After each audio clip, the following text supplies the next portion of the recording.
Hello guys, അപ്പോൾ നമ്മൾ ഇന്ന് ഉണ്ടാക്കാൻ പോകുന്നത് കെറ്റിൽ മൊമോസാണ്. നമ്മൾ ആദ്യമായിട്ട് പൊടികൾ ഇടാനായിട്ട് വീഡിയോ എടുക്കാൻ മറന്നുപോയി. അപ്പോൾ നമ്മൾ പൊടികൾ കുഴയ്ക്കുന്നതാണ് കാണിക്കുന്നത്. പിന്നെ കുഴച്ചു, നമ്മൾ എല്ലാം റെഡിയാക്കിയിട്ടുണ്ട്. പൊടി ചേർത്ത് പൊടി ചേർത്തോ? നെയ്യ് നമ്മൾ വെച്ച കാരണം ഞാൻ കയ്യിലൊട്ടി പിടിക്കില്ല. നമ്മൾ പിന്നെ ഹോസ്റ്റലായതുകൊണ്ട് നമുക്ക് പരത്താനുള്ള അധികം എസെൻഷ്യൻസ് ഒന്നും ഇല്ലാത്തത് കൊണ്ടും നമ്മൾ എങ്ങനെയൊക്കെ പരത്തി. പിന്നെ കുറച്ച് തക്കാളി, ക്യാബേജൊക്കെ നമ്മൾ കട്ട് ചെയ്തു. പിന്നെ അതൊരു മിക്സ് ആക്കി എടുത്തു. കുറച്ച് സോസൊക്കെ ഒഴിച്ചു. നമ്മളൊരു മിക്സ് ഇത് ചെയ്തപ്പോഴേ നമ്മൾ ഓൾറെഡി നമ്മൾ മുളക് പൊടി ഇതിട്ട് തിരുമിയായിരുന്നു. അത് നമ്മൾ കാണിക്കാൻ മറന്നുപോയി. പിന്നെ നമ്മളിനി ക്യാബേജും തക്കാളിയും ചിക്കനെ കൂടിയിട്ട് മിക്സ് ചെയ്യുവാണ്. നമ്മൾ നന്നായിട്ട് മിക്സ് ചെയ്യുക. അത് കഴിഞ്ഞിട്ട് ഇനി നമ്മൾ ഫില്ല് ചെയ്യുക. നമ്മൾ മോമോസിൻ്റെ ഒരു ഷേപ്പൊക്കെ ആക്കാനുള്ള രീതിയിൽ നമ്മൾ ഫില്ല് ചെയ്ത് റെഡിയാക്കുക. എങ്ങനെയൊക്കെ ഒരു മോമോസ് ഷേപ്പ് ആയിട്ടുണ്ട്.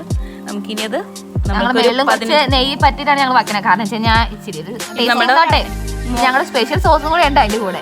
അതെ, അപ്പോൾ നമ്മളൊരു 15 മിനിറ്റ് വെച്ച് നമ്മുടെ കെറ്റിൽ മോമോസ്. സത്യം പറയാലോ ഗൈസ്, നല്ല ടേസ്റ്റ് ആയിരുന്നു. നല്ല